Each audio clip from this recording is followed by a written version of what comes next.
Sungguh-sungguh Allah sangat ridho ketika seorang hamba itu makan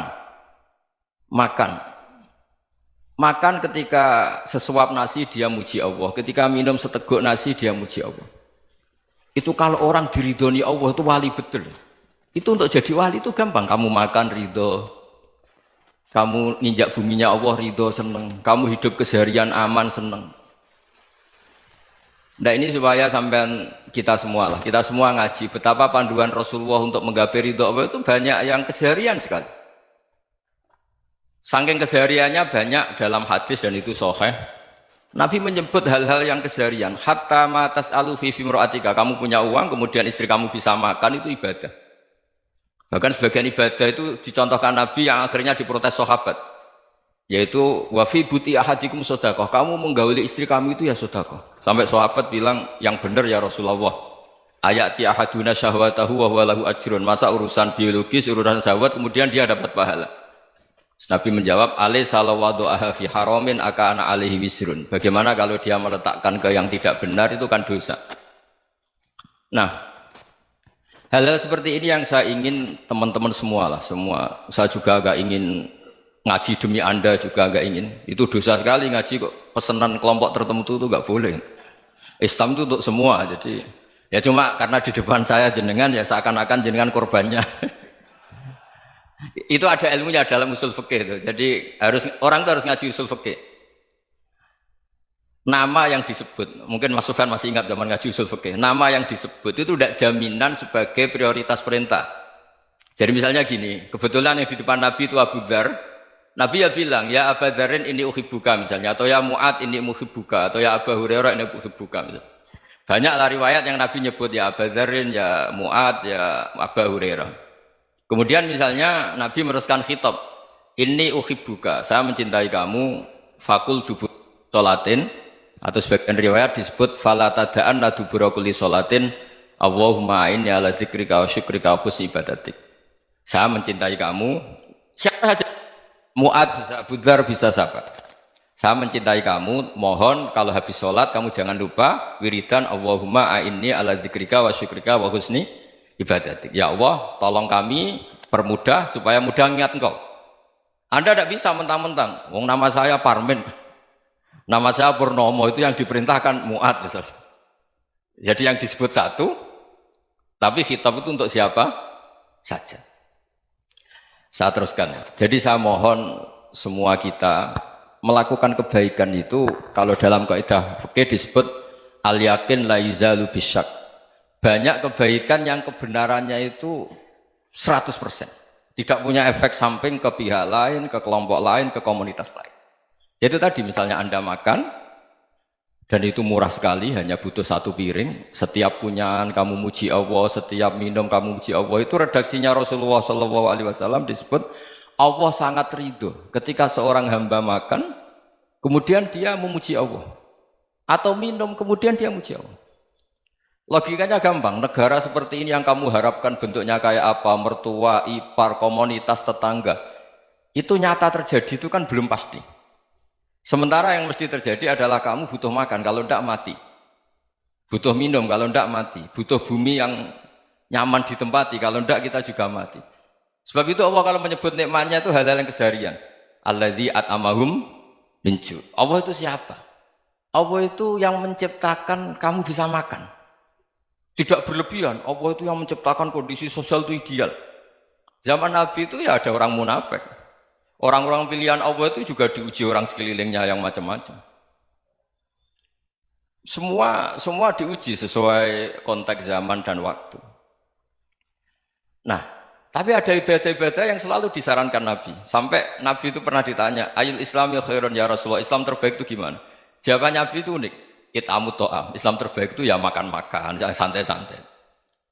Ketika Allah menyebut beberapa kebaikan, falak tahamal aqobah wa ma adrokan Allah mal aqobah. Terusannya apa? Fakku raqobah. Terusannya apa? Au it'amun fi yaumin di masghubah. Ya itu acara makan-makan itu juga Islam. Kenapa? Ya bayangkan kalau tidak ada makanan kita mati kan? Kondisi sosial tidak ideal itu Anda masih gak apa-apa. Tapi kalau Anda tidak makan, Anda tidak minum, Kamu punya istri cerewet masih bisa hidup, punya mertua cerewet masih bisa hidup. Tapi kalau tidak makan bisa mati. Berarti penting mana istri sama makan? Penting mana? Makan. Semoga istri Anda dengar, nanti kamu disuruh makan tapi pulang deh. Itu kalau dibahasakan makan masih memahami. Penting mana nasi satu piring dengan istri. Nggak ada nasi mati, nggak ada istri belum mati. Penting mana? Gak berani jawab kan? Nah, ternyata Anda ada garang kan di depan istri. Jadi saya mohonlah, mungkin Mas Sufyan Sauri tadi yang bisa bantulah. Teman-teman tuh ngaji yang keseharian saja. Karena kita nyari ridha Allah itu berdasar firman Allah. Dan firman Allah itu menyebut keseharian tuh riang, gampang. Yaitu tadi misalnya wa min ayatihi manamukum bil laili wan nahar. Termasuk ayat-ayat Allah itu kamu tidur. Maka dulu itu ada guyonan, ada tokoh Mu'tazilah, kelompok dalam Islam yang berpikir manusia itu bisa menentukan ikhtiarnya sendiri. Karena saya bisa duduk, ingin berdiri, berdiri. Karena kelompok ini nggak terima kalau semua kehendak Allah, nanti bagaimana kalau semua kehendak Allah kok ada hisab ya, ada sanksi. Lucunya itu dia akhirnya, ini cerita ya, mencintai seorang perempuan, cantik sekali. Dan itu dia menjadi ahli sunnah itu oleh hal-hal yang sepele. Karena istrinya cantik, ya namanya suami istri hubungan intim. Terus ditanya, Mas, masih ingin lagi? Masih. Silahkan diulang lagi. Wah ya tidak bisa. Katanya manusia bisa menentukan yang diinginkan. Itu tobat itu. Itu nggak bisa ditobatkan Mas Sufyan Ats-Tsauri. Orang cantik yang mudah nobatkan orang itu orang cantik. Segampang itu. Akhirnya kita tahu, makanya kalau dalam kitab Hikam itu disebut al-aqil mayyakul madza yaf'alu wa hubi wal ghafil mayyakul madza af'al. Orang yang punya akal karena sadar ini wilayah Allah, semua milik Tuhan. Itu dia tiap hari berpikir, besok Allah akan melakukan apa terhadap dunia ini. Kamu merencanakan suatu mau plesir, ternyata gempa. Mau wisata ke Rusia, ternyata perang. Kamu tidak pernah tahu apa yang akan terjadi besok. Wa ma tadri nafsum madza taksibu ghadan. Tapi anda semua kita ini sering punya jadwal permanen. Makanya saya kalau diundang siapa saja, sanad takdir. Yang jelas Gus ini acara penting. Ya masih acara penting nak pangeran ngersakno piye? Kok ape dadi pangeran? Kamu kok mau jadi Tuhan? Itu kadang ya kiai. Penting Gus acara ini jenengan harus memastikan bisa.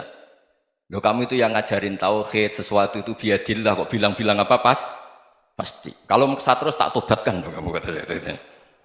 Ya kalau gitu Gus bilang insya Allah. Wah itu hati saya, fisik saya, roh saya sudah bilang insya Allah. Tidak usah kamu latih kata saya. Nah hal-hal tauhid keseharian itu gampang sebetulnya. Wal ghafil yaqulu madza af'al. Tapi orang yang lupa Allah dia setiap hari bilang besok apa? Kita bisa melakukan apa? Seakan-akan dia itu aktor, dia penting, dia subjek permanen, dia. Padahal kita ini hanya objek kehendak Allah Subhanahu wa taala. Karena kita yakin sesuatu yang terjadi di alam raya ini kita tidak bisa apa-apa. Makanya saya sering ngaji, sering bilang saya, ketika Anda mensifati Allah, Dia yang menghidupkan. Sudah itu tanamkan sehingga ketika kita mati santai saja. Kenapa santai?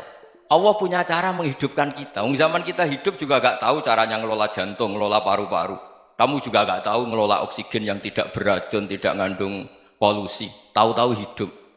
Gak ingin tua ya tahu-tahu tua, gak ingin mati tahu-tahu mati. Selama ini kita hidup juga gak tahu apa-apa sebetulnya. Hanya gaya tok, punya jadwal, punya planning.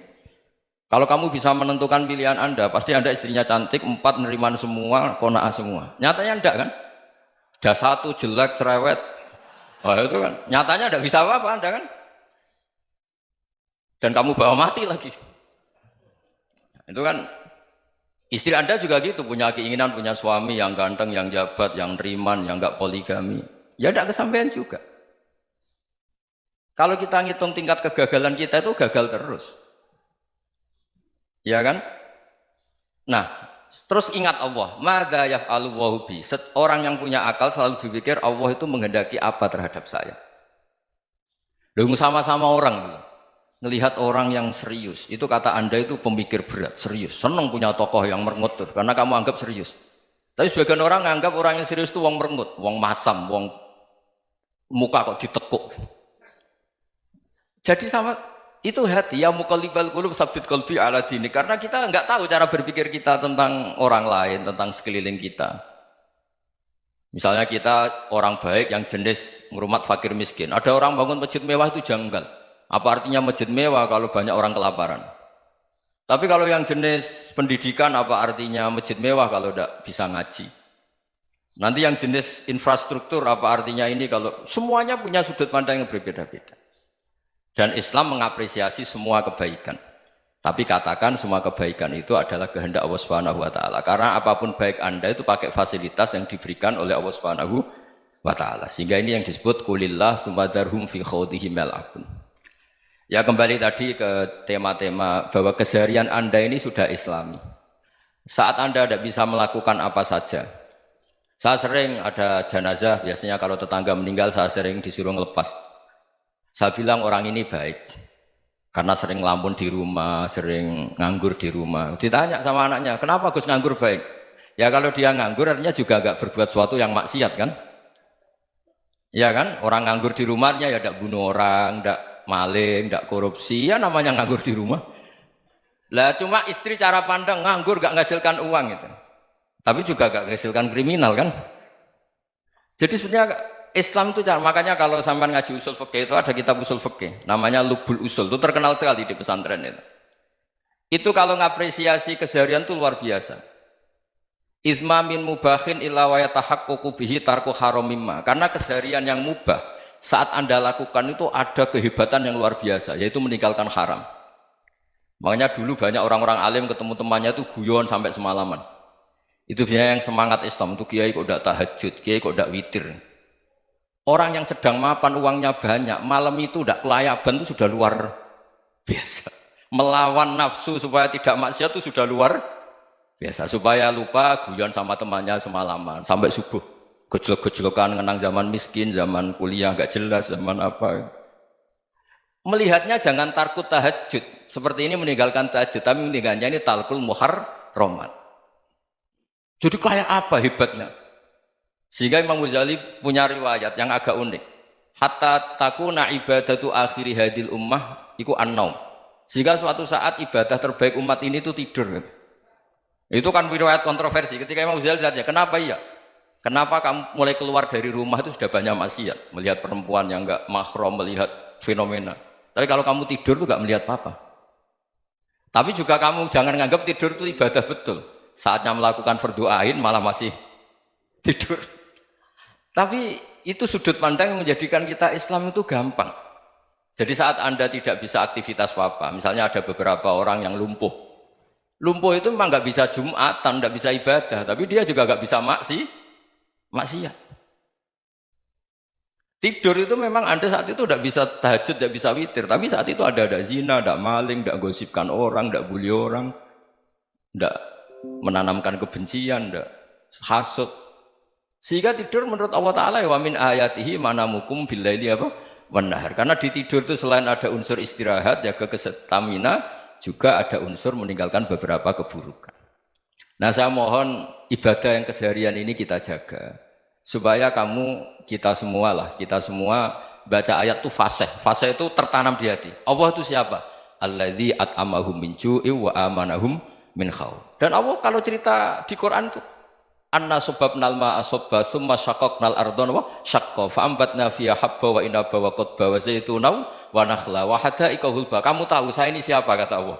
Saya ini adalah Tuhan yang menurunkan air, kemudian ada tanaman banyak. Habba wa inaba wa qadba, ada zaitun, ada tin, kalau orang Jawa mungkin ada tela, ada padi, ada mangga, ada pisang. Sudah. Wa inaba wa zaituna wa nakhla wa hadaika hulba. Ada perkebunan yang lebat. Tujuannya apa? Mata Allahkum, silahkan kamu pakai, kamu nikmati. Tapi karena kadang kita ini punya ide-ide besar. Tadi untuk syukur saja nunggu punya istri riman, rumah baik, tetangga baik, komunitas baik, semuanya baik baru syukur. Lama-lama nanti ada di surga, syukurnya nunggu surga paling kelas A. Itu sudah ada yang menghuni Rasulullah, kamu nggak boleh di situ. Masa untuk syukur saja? Repotnya Masya Allah. Jadi mohonlah Quran yang kalau Anda hafalkan juz sama itu kan ada ayat-ayat yang kayak tadi. Ya, fal yang dzuril insanu ila ta'ami. Coba lihat Apa yang kamu makan ya? Dari mana? Dan untuk mempertahankan hidup kamu keseharian. Jadi jangan kira ibadah itu harus membentuk komunitas yang versi Anda. Ibadah itu harus yang hal yang mulu-mulu. Kesehariannya Anda alami. Loh ini saya tidak bikin-bikin. Saya ngaji bukan karena berdasar pesanan. Itu ayat yang saya baca kan betul ada ayatnya kan. Fal yang dzuril insanu ila tu'ami anna sobabnal ma'a sobba thumma syaqaqnal ardo syaqqa fa ambasna fiha habba wa inaba wa qadba wa zaituna wa nakhla wa hadaika ghulba. Terusannya apa? Mata'al lakum, silakan kamu nikmati. Mata itu silakan kamu nikmati. Ya kayak sampean dikasih hidangan ya makan. Ya sudah makan, habis makan ya minum, habis itu ngantuk ya tidur. Ya sudah normal-normal saja. Kayak apa indahnya Islam? Tapi Anda mencari Islam yang gimana lagi? Nah itu yang diajarkan guru-guru kita, diajarkan sanad kita sampai Wali Songo, sampai Rasulullah SAW. Bahwa pada akhirnya ada jihad, ada perang. Itu dulu memang perang, bukan membunuh, beda. Dulu kita dijajah Belanda ya perang, dan itu normal karena kita dijajah. Jadi ketika orang lain ingin baik sama kita, wa in ahadum minal musyrikin astajaruka ya fajirhu hatta yasma'a kalam Allah. Kalau mereka ingin baik ya kita baik. Makanya ada istilah mustakman, mu'ahad. Kalau mereka ingin damai, berdampingan dengan kemajmukan ya itu yang lebih baik. Karena memang Islam menghormati proses perdamaian.